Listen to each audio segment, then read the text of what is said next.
tayo ay maggawa ng may mga quiz. Okay, paliwanag ko ang salitang ugat. Okay, kamusta na kayo?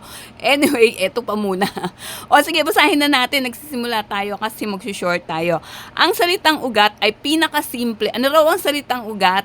Root word in English, ano? Ang salitang ugat ay ang pinakasimpleng anyo na hindi pa binabago. Binabago o dinadagdagan ng patinig at katinig. In English, root word is the simplest form of Tagalog word.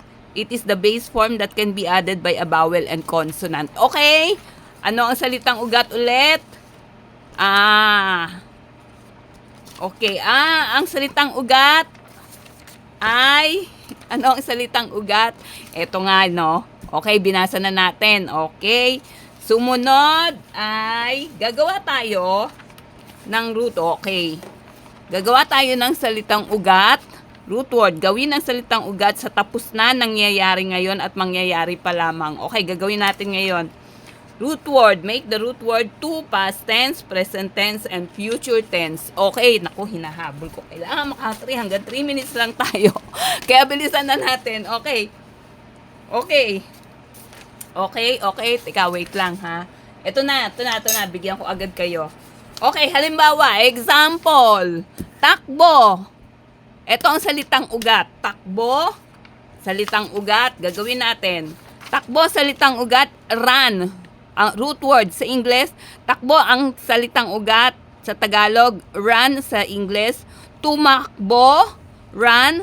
Tumatakbo, running. Tatakbo, will run. Okay, gets nyo? Second. Simula, begin. Simula, begin. Okay? Ito. Simula ang salitang ugat, begin, root word. Nagsimula, began. Nagsisimula. Okay, ito yung root word, simula. Nagsisimula, beginning. Magsisimula, will begin. Okay, another example. Sagutan nyo na to. Next. Gusto ko makita ang sagot nyo. Okay, gawin nyo. Assignment nyo in a comment. Punta, go. Gawin nyo na.